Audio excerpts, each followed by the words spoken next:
السلام عليكم ومرحبا بكم في قناة مطبخ أم زكريا. وصفتنا لنهار اليوم هي عبارة على أجنحة دجاج في الفرن مع بطاطا بالصلصة البيضاء اللي تجي بزاف بنينة. يستاهل هذا الطبق أنكم ديروه دوزيام بلا في رمضان إن شاء الله. قبل ما نبداو الوصفة نقولكم ما تنساوش ديروا اشتراك في القناة وتفعيل الجرس ليصلكم كل ما هو جديد. هنايا نحتاج شرائح من البصل، نحتاج أجنحة الدجاج، 4 ملاعق كبار تاع الزيت، نحتاج التوابل ملح، فلفل أسود، توابل الشاورما، قليل من الكركم والثوم بودرة. في المول اللي يدخل الفرن رايحه ندير شرائح تاع البصل ونديرهم شويه ملح ونحطهم بجيه. ايضا نسيت ما ذكرتلكمش ملعقه صغيره تاع الموطاد وعلبه بتي سويس او جبن طبيعي. نروحو هنايا في الغيسيبيون واش نديرو هذاك الجبن الطبيعي ونضيفو عليه الزيت ونضيفو عليه التوابل، ملعقه صغيره تاع المطارد، وراح نحط هذوك اجنحه الدجاج يتبلوا على الاقل ساعه الى ساعتين الى اكثر باه يشربوا ديك التتبيله ويجيو بنان عفوا. بالنسبة للدور تاع الجبن الطري راح يخلي الدجاج تاعك يجي طري، يجي بنين ويجي بزاف مشرب بالتوابل.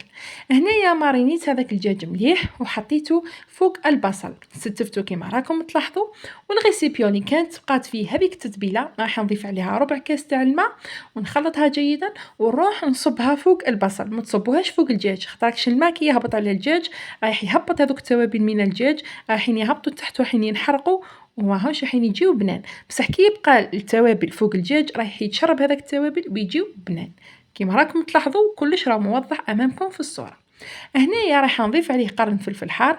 نتوما اللي عندها فلفل اخضر تقدر دير شرائح من الفلفل الاخضر، من الفلفل الاحمر، من الفلفل الحار، من الطماطم باه تجيك الوصفه تاعك بنينه. هنا كنت حطيت شرائح تاع الطماطم فوق اجنحه الدجاج، ضفت لهم رشه تاع الملح ورشه تاع فلفل اكحل باه الطماطم تاعنا ما تطيبش صامته. قلت لكم تقدروا ديروا الزيتون الاخضر، تقدروا ديروا كامل الخضر اللي عندكم، تقدروا ديروا الجريوات، تقدروا ديروا باذنجان، كيما تحبوا. انا فقط اكتفيت واش كان عندي في البيت. هنايا رحت جبت بابي كويسون شمخته بالماء وعصرته ورحت حطيته فوق المول وغطيته بالالومنيوم، دخلته الفرن على درجه حراره 170 درجه مده ساعه ونص حتى طابوا الجنحين، طابوا من الداخل وتحمروا من برا وجاو بزاف بنان. كي تعودوا حين تحمروهم نحيو فقط الالومنيوم. بالنسبه للبطاطا تاعنا انا هنا كنت قليت البطاطا على حسب عدد افراد المنزل.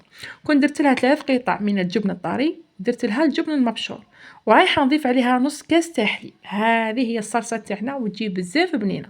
ضيفوا لها شويه ملح، رشه تاع معدنوس ورشه تاع كركم، ونبقاو نخلطوها فيها حتى يذوب هذاك الجبن وهذاك الحليب يتشرب هذيك الجبن ويتشرب هذاك الجبن المبشور. رايحه تعقد الصلصه تاعنا وتجي بزاف بنينه. ها هي الوصفه تاعي امامكم، نتمنى ان شاء الله تعجبكم وتنال رضاكم.